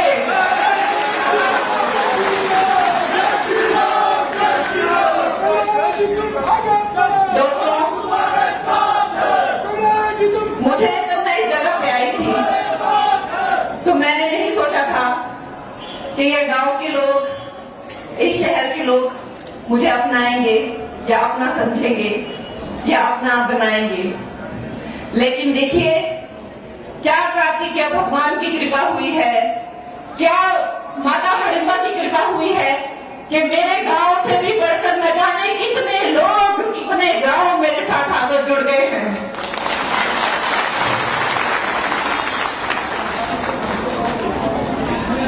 हमारे गांव सिंसा में कल हमने और मेरे पार्टी के लोगों ने, आप सब हमारे अपने ही हैं, एक छोटा भंडारा कार्तिकेय स्वामी जी के मंदिर में रखा हुआ है प्रोग्राम। तो आप लोग जो जो वहां आए, जिन जिन से बन पड़े, आप लोगों का बहुत स्वागत है। दोस्तों, हिमाचल में हमारे जो शिखर नेतृत्व है उनकी बड़ी योजनाएं हैं। उन्होंने हमें बिलासपुर में इतना बड़ा एम्स बना के दिया, आयुष्मान में हमें 5-5 लाख के फ्री के इलाज दे रहे हैं स्वास्थ्य बीमा में, उसका हिमकेयर करके भी एक्सटेंशन किया हुआ है। फिर 3 नए नाहन में, हमीरपुर में, चंबा में मेडिकल कॉलेजेस खोल दिए हैं, ऊना में पीजीआई सैटेलाइट सेंटर खोल दिया है, अटल इंस्टीट्यूट शिमला में खोल दिया है। ऐसे न जाने कितने काम हो रहे हैं दोस्तों। अब उन कामों में रुकावट नहीं आनी चाहिए। 400 पार का हमारा एक लक्ष्य है। 400 पार में एक मोती मंडी का भी होना चाहिए। हमें पता है कि ये भारत की जो जनता है, ये तीसरी टर्म जो है वो मोदी जी को एक इनाम के रूप में या एक भेंट के रूप में दे रही है। मोदी जी की झोली में हमें मंडी का मोती भी डालना है। मोदी जी को जय श्री राम, जय श्री राम, जय श्री राम। मोदी जी को जय श्री राम, जय श्री राम, जय श्री राम। मोदी जी को जय श्री राम, जय श्री राम, जय श्री राम। भारत माता की, भारत माता की। क्या मैंने कभी सोचा था कि जिस जगह पर मैं बचपन में आती थी और सोचती थी कि यह अद्भुत जगह कितनी सुंदर है और यहाँ के लोग कितने सुंदर हैं, कितने मिलनसार हैं और कितने भोले हैं। उस वक्त मेरा मन हुआ था जो मनु ऋषि की जो ये तप भूमि है, हडिम्बा माता की जो ये भूमि है, इससे मैं किसी न किसी तरह से जुड़ूं, इससे मेरा संबंध बने। और अवश्य ही वो दिन आया जब मुझे शहरों में बहुत ऊंचा मुकाम मिला, तो मेरा दिल ऐसा हुआ कि मैं गांव के किसी छोटे से कोने में जाकर गांव का एक सामान्य जीवन जीऊं और वहां के शहर के शोर शराबे से दूर कहीं अपना घर मनाली के किसी कोने में बनाऊं। और ऐसी कार्तिकेय स्वामी की भी कृपा मुझ पर हुई कि सिरसा गांव में मुझे जमीन मिली। गोविंद ठाकुर जी मेरे निकटतम पड़ोसी हैं, रवि जी भी मेरे पड़ोसी हैं। और ये इतनी विचित्र घटना है कि मेरे माता पिता जानते हैं कि जब हम वहां भूमि पूजन कर रहे थे, और समस्त सिरसा गांव वाले भी, हमारे पंडित जी भी हैं जो कार्तिकीय स्वामी जी के मंदिर की पूजा पाठ करते हैं, कि वहां पे जब हमने पूजा के लिए नारियल रखा तो वो नारियल स्वयं ही फूटकर 2 टुकड़ों में हो गया। तो ऐसी विचित्र घटना जब वो हुई, जब मैंने कार्तिकीय स्वामी जी का आशीर्वाद पाया और उस गांव में मैंने घर बनाया, तो इतना सुकून, इतना अपनापन मुझे अवश्य ही पूरे विश्व में कहीं नहीं मिला है। तो मैं ये समझती हूँ कि मनाली मेरा घर है और यहाँ मेरा अपना घर है।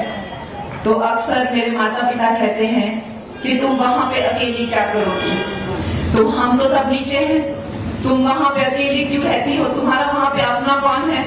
तो मैं कहती हूँ कि मनाली का बच्चा बच्चा, मनाली का हर जन मेरा अपना है। तो दोस्तों, इस मनाली में आकर मुझे कभी भी परायापन महसूस नहीं हुआ, और इसीलिए अब मैं प्रीणी में भी आप लोगों के आशीर्वाद से कुछ छोटा मोटा शुरू कर रही हूँ, एक रेस्टोरेंट। दोस्तों, नवरात्रि का ये 3रा दिन है। इस पावन तृतीय नवरात्रि पे आपको पता है पूरा देश जो है वो देवी की पूजा में लीन है। माता का अनुष्ठान हो रहा है, छोटी छोटी बच्चियों को लाकर उनके पैर धोए जा रहे हैं, उनको शालुएं दिए जा रहे हैं, टीकू दिए जा रहे हैं, बिंदियां लगाई जा रही है, प्रसाद और दक्षिणा दी जा रही है। इस तरह से हर जगह नारी शक्ति की जो है पूजा हो रही है, वंदन हो रहा है। लेकिन जो कांग्रेस की महिला विरोधी सोच है, जो उनकी दुष्ट सोच है, वो नवरात्रि में भी उस दुष्ट सोच को कोई विराम नहीं देते हैं।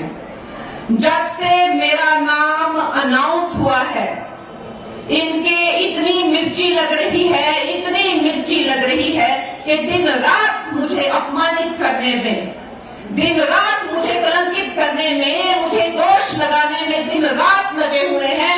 नवरात्रों में भी इनको चैन नहीं है। जैसे मेरी बहन धनेश्वरी जी ने कहा कि एक बड़ा पप्पू है दिल्ली में, लेकिन हमारे यहाँ पे भी एक छोटा पप्पू है। वो कहता है कि मैं गौ मांस खाती हूँ, और उसके पास एक वीडियो है, तो वो वीडियो दिखाता क्यों नहीं है? उसके पास कोई तो इस चीज का प्रमाण होगा कि उसने मुझे गौ मांस खाते हुए कहां देखा। कोई रेस्टोरेंट का बिल होगा, कोई फोटो होगा, कोई इंटरव्यू होगा। झूठा और एक नंबर का पलटूबाज है ये छोटा पप्पू। लेकिन आप इससे उम्मीद ही क्या कर सकते हैं, जब इसका सीनियर बड़ा पप्पू कहता है कि हमें शक्ति का विनाश कर देना है, जो भी हिंदू धर्म की जो शक्ति है, देवी शक्ति जो है, उसका विनाश कर देंगे। तो जब बड़ा पप्पू ऐसे बातें करता है, तो छोटे पप्पू से क्या उम्मीद की जा सकती है? छोटा पप्पू मुझे कहता है कि ये कलंकित है, ये अपवित्र है, और इसको देवभूमि में आके पवित्र होना चाहिए। मैं उसको पूछना चाहती हूँ कि उसे क्यों लगता है कि मैं अपवित्र हूँ? क्योंकि मैंने अपने बाप के नाम के बिना, अपनी माँ के नाम के बिना, अपने आप खुद अपना नाम मुंबई नगरी में बनाया, इसलिए उसको लगता है मैं अपवित्र हूँ। उसको क्यों लगता है मैं अपवित्र हूँ? क्योंकि मैं पॉलिटिक्स में आना चाहती हूँ। उसकी क्यों जल्दी है कि मैं पॉलिटिक्स में आना चाहती हूँ? मैं अपनी महिला बहनों को पूछना चाहती हूँ कि ये जो पुरुष प्रधान समाज है, आज तक हमने इनको वोट दिए हैं, आज तक हमने सब सपोर्ट किया है, लेकिन आप अपनी आंखें बंद कीजिए और अपने आप से पूछिए, जब आप सोचते हैं कि सेंटर में कितनी महिलाएं हैं, मिनिस्टर कितनी महिलाएं आपके सामने आती हैं? 2-3। आप जब राज्य में सोचते हैं कितनी महिलाएं मंत्री या मुख्यमंत्री हैं, कितनी महिलाएं आपके आंखों के सामने आती हैं? 2-3। यही क्या हमारी बेटियों का भविष्य है? आज जब मैं पॉलिटिक्स में, ये पुरुष प्रधान समाज में, अगर आपकी मनाली की बेटी, अगर आपके मंडी की बेटी अपना छोटा अस्तित्व ढूंढ रही है, अपनी छोटी सी जगह ढूंढ रही है, तो उसमें जो लोगों को मिर्ची लगती है, तो ये चाहते क्या है कि हमारी बेटियां पॉलिटिक्स में आए ही नहीं।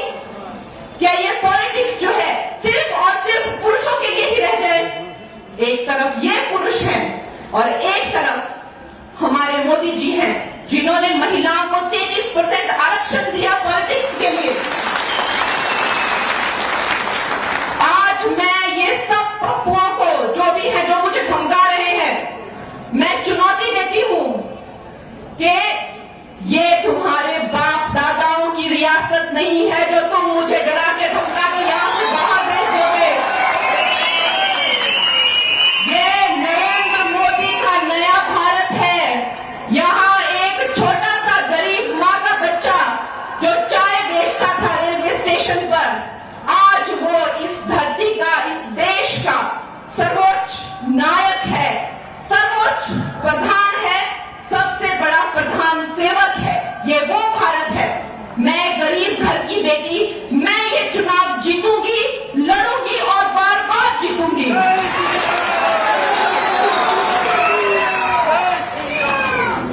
ऐसे राजा बेटा मुझे बहुत मिले हैं, यही नहीं मिले, हर जगह मिले हैं।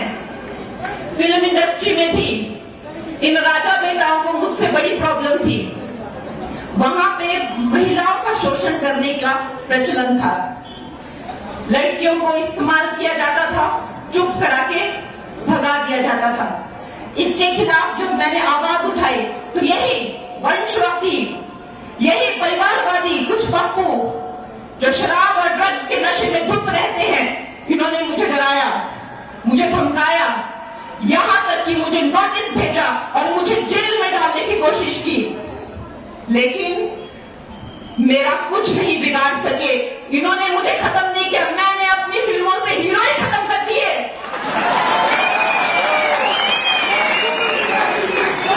मैंने ऐसी ऐसी फिल्में बनाई जिनमें से मैंने हीरो ही खत्म कर दिए। और मेरा साथ किसने दिया? मेरा साथ इस भारत की जनता ने दिया, एक एक नागरिक ने दिया और फिर भी मेरी फिल्मों को सफल बनाया। फिर एक और पप्पू मेरी जिंदगी में आए, उद्धव ठाकरे, जिन्होंने मुझे फिर डराया, फिर धमकाया, यहां तक कि उन्होंने मेरा घर तक तोड़ दिया। लेकिन आज वो भी ये तमाशा देख रहे हैं कि उनके जैसे उनकी जाति के कितने बिगड़े हुए बिगड़ैल मुझे डराने की कोशिश कर रहे हैं। लेकिन फिर भी मैं इस मंच पे हूं और फिर भी मेरे पास पूरा जनता का साथ है। तो मैं इस मनाली की धरती से, माता हडिम्बा की धरती से ये प्रण लेती हूं कि मैं यहां वापस आऊंगी और आप लोग जब मुझे विजय बना के यहां वापस लाएंगे तो हम अपनी बेटियों के लिए और अपने समाज के लिए एक बहुत बड़ा उदाहरण बनाएंगे कि हमारी बेटियां हर क्षेत्र में लड़कों के साथ चलेंगी और बिल्कुल पीछे नहीं रहेंगी। मेरे प्यारे दोस्तों, ये जो नया भारत है कितनी तेजी से विकास कर रहा है, कितनी तेजी से विकसित हो गया है और हम अभी भी वही फंसे हुए हैं कांग्रेस की झमेलों में। अब ये बात गई, ये बहुत पुरानी बात है, ये कांग्रेस की बात बहुत पुरानी बात है। इनके झांसे में बिल्कुल मत आइए।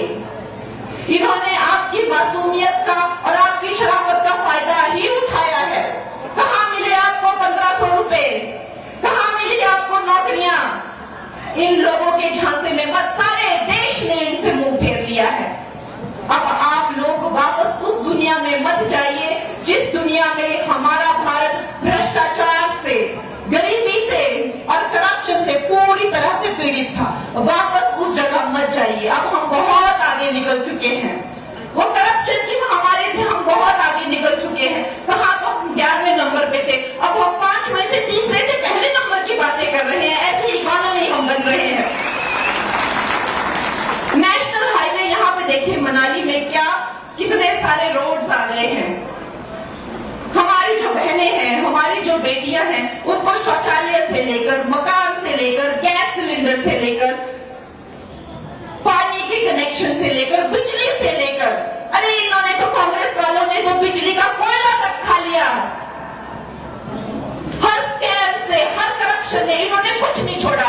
जब आजादी के 70 सालों तक भी हजारों गांवों में बिजली नहीं थी और वो बिजली गांव में लाकर दी नरेंद्र मोदी। मोदी जी ने। जब सब कुछ ही हमें नरेंद्र मोदी देते हैं तो हम फिर किसी और को वोट क्यों दें? दोस्तों, ये हमारा बहुत बड़ा मौका है। ये हमारा वो मौका है जब आपको अपनी बेटी को आगे करके देखिए। जो मेंबर ऑफ पार्लियामेंट होता है वो सेंटर से कनेक्टेड होता है और सेंटर में जिसकी सरकार होगी काम तो वही कर पाएगा। और ये सारा दुनिया जानती है, सिर्फ भारत नहीं, सारी दुनिया जानती है कि आएगा तो मोदी ही।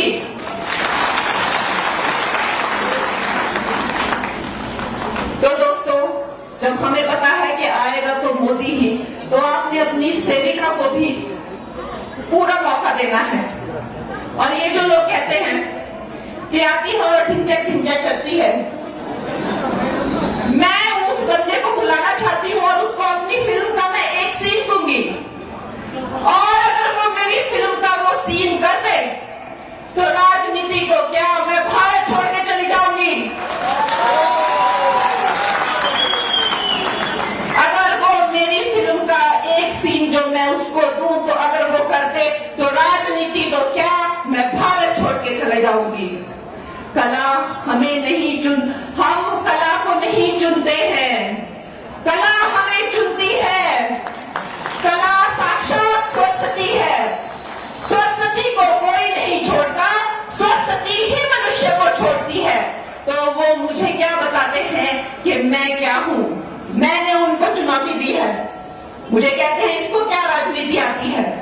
अरे मैं पूछती हूं तुम्हारे पास क्या डिग्री है राजनीति की? मुझे दिखाओ। तुमने राजनीति में डॉक्टरेट की है क्या? क्या आता है तुम्हें? मुझे दिखाओ वो डिग्री। राजनीति एक भाव है, सेवा करने का एक भाव है जो राजा में आ सकता है, रंग में आ सकता है, अनाड़ी में आ सकता है, भिखारी में आ सकता है, नारी में आ सकता है, बच्चे में आ सकता है। राजनीति सिर्फ एक भाव है। तो पूछ में आ गया, तुम कौन होते हो मुझे पूछने वाले कि मुझे राजनीति आती है कि नहीं? मुझे राजनीति आती है कि नहीं? मैं लोगों की सेवा करूंगी कि नहीं? ये लोग जानना चाहते हैं। इनकी ये इच्छा पूरी की जाएगी। 4 जून के बाद में इनको डेमो दी जाएगी कि मैं कैसी राजनीति करती हूं। मुझे राजनीति आती है कि नहीं, मुझे लोगों की सेवा करनी आती है कि नहीं, इनको डेमो दिया जाएगा और ये देखेंगे और अब देखते रहेंगे, देखते ही रहेंगे।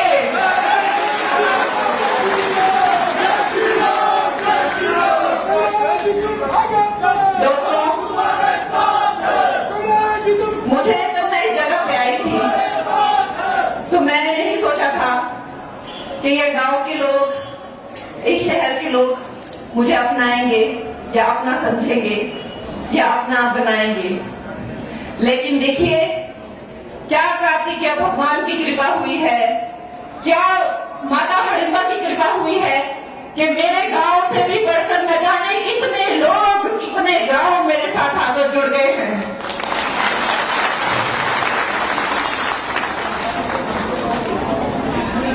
हमारे गांव सिंसा में कल हमने और मेरे पार्टी के लोगों ने, आप सब हमारे अपने ही हैं, एक छोटा भंडारा कार्तिकेय स्वामी जी के मंदिर में रखा हुआ है प्रोग्राम। तो आप लोग जो वहां आए, जिन से बन पड़े, आप लोगों का बहुत स्वागत है।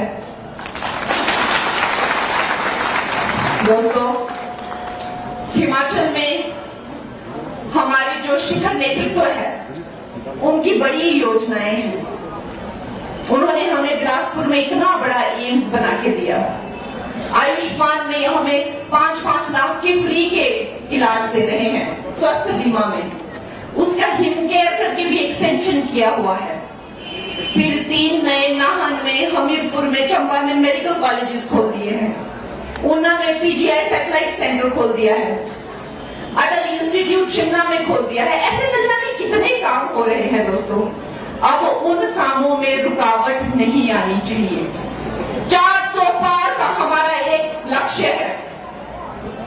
400 पार में एक मोती मंडी का भी होना चाहिए। हमें पता है कि ये भारत की जो जनता है, ये तीसरी टर्म जो है वो मोदी जी को एक इनाम के रूप में या एक भेंट के रूप में दे रही है। मोदी जी की झोली में हमें मंडी का मोती भी डालना है।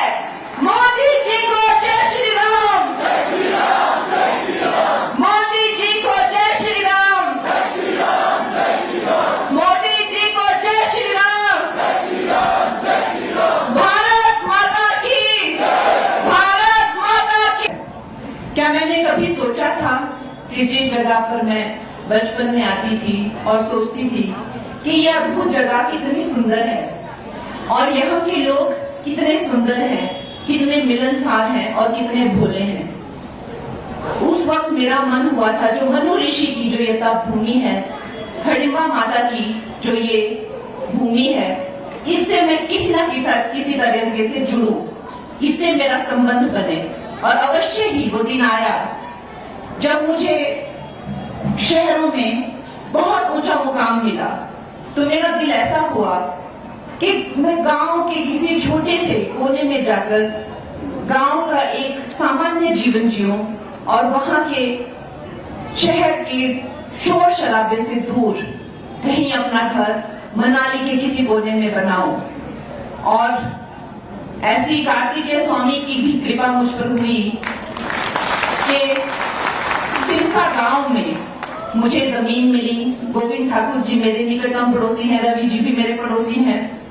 और ये इतनी विचित्र घटना है कि मेरे माता पिता जानते हैं कि जब हम वहां भूमि पूजन कर रहे थे, और समस्त सिरसा गांव वाले भी, हमारे पंडित जी भी हैं जो कार्तिकेय स्वामी जी के मंदिर की पूजा पाठ करते हैं, कि वहां पे जब हमने पूजा के लिए नारियल रखा तो वो नारियल स्वयं ही फूटकर 2 टुकड़ों में हो गया। तो ऐसी विचित्र घटना जब वो हुई, जब मैंने कार्तिकेय स्वामी जी का आशीर्वाद पाया और उस गांव में मैंने घर बनाया, तो इतना सुकून, इतना अपनापन मुझे अवश्य ही पूरे विश्व में कहीं नहीं मिला है। तो मैं ये समझती हूँ कि मनाली मेरा घर है और यहाँ मेरा अपना घर है। तो अक्सर मेरे माता पिता कहते हैं कि तुम वहां पे अकेली क्या करोगी, तो हम तो सब नीचे हैं, तुम वहां पे अकेली क्यों रहती हो, तुम्हारा वहां पे अपना कौन है। तो मैं कहती हूँ कि मनाली का बच्चा बच्चा, मनाली का हर जन जन मेरा अपना है। तो दोस्तों, इस मनाली में आकर मुझे कभी भी परायापन महसूस नहीं हुआ और इसीलिए अब मैं प्रीणी में भी आप लोगों के आशीर्वाद से कुछ छोटा मोटा शुरू कर रही हूँ, एक रेस्टोरेंट। दोस्तों, नवरात्रि का ये तीसरा दिन है। इस पावन तृतीय नवरात्रि पे आपको पता है पूरा देश जो है वो देवी की पूजा में लीन है। माता का अनुष्ठान हो रहा है, छोटी छोटी बच्चियों को लाकर उनके पैर धोए जा रहे हैं, उनको शालुएं दिए जा रहे हैं, टीकू दिए जा रहे हैं, बिंदियां लगाई जा रही है, प्रसाद और दक्षिणा दी जा रही है। इस तरह से हर जगह नारी शक्ति की जो है पूजा हो रही है, वंदन हो रहा है। लेकिन जो कांग्रेस की महिला विरोधी सोच है, जो उनकी दुष्ट सोच है, वो नवरात्रि में भी उस दुष्ट सोच को कोई विराम नहीं देते हैं। जब से मेरा नाम अनाउंस हुआ है, इनके इतनी मिर्ची लग रही है, इतनी मिर्ची लग रही है कि दिन रात मुझे अपमानित करने में, दिन रात मुझे कलंकित करने में, मुझे दोष लगाने में दिन रात लगे हुए हैं। नवरात्रों में भी इनको चैन नहीं है। जैसे मेरी बहन धनेश्वरी जी ने कहा कि एक बड़ा पप्पू है दिल्ली में, लेकिन हमारे यहाँ पे भी एक छोटा पप्पू है। वो कहता है कि मैं गौ मांस खाती हूँ और उसके पास एक वीडियो है, तो वो वीडियो दिखाता क्यों नहीं है? उसके पास कोई तो इस चीज का प्रमाण होगा कि उसने मुझे गौ मांस खाते हुए कहां देखा। कोई रेस्टोरेंट का बिल होगा, कोई फोटो होगा, कोई इंटरव्यू होगा। झूठा और एक नंबर का पलटूबाज है ये छोटा पप्पू। लेकिन आप इससे उम्मीद ही क्या कर सकते हैं जब इसका सीनियर बड़ा पप्पू कहता है कि हमें शक्ति का विनाश कर देना है। जो भी हिंदू धर्म की जो शक्ति है, देवी शक्ति जो है, उसका विनाश कर देंगे। तो जब बड़ा पप्पू ऐसे बातें करता है तो छोटे पप्पू से क्या उम्मीद की जा सकती है। छोटा पप्पू मुझे कहता है कि ये कलंकित है, ये अपवित्र है और इसको देवभूमि में आके पवित्र होना चाहिए। मैं उसको पूछना चाहती हूं कि उसे क्यों लगता है कि मैं अपवित्र हूं, क्योंकि मैंने अपने बाप के नाम के बिना, अपनी मां के नाम के बिना, अपने आप खुद अपना नाम मुंबई नगरी में बनाया, इसलिए उसको लगता है मैं अपवित्र हूं। उसको क्यों लगता है मैं अपवित्र हूं, क्योंकि मैं पॉलिटिक्स में आना चाहती हूं।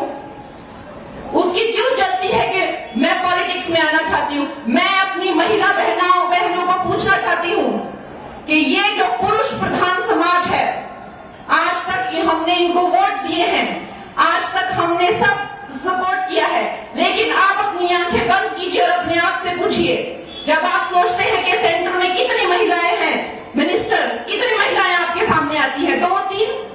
आप जब राज्य में सोचते हैं कितनी महिलाएं मंत्री या मुख्यमंत्री हैं, कितनी महिलाएं आपके आंखों के सामने आती हैं, 2-3। यही क्या हमारी बेटियों का भविष्य है। आज जब मैं पॉलिटिक्स में, ये पुरुष प्रधान समाज में, अगर आपकी मनाली की बेटी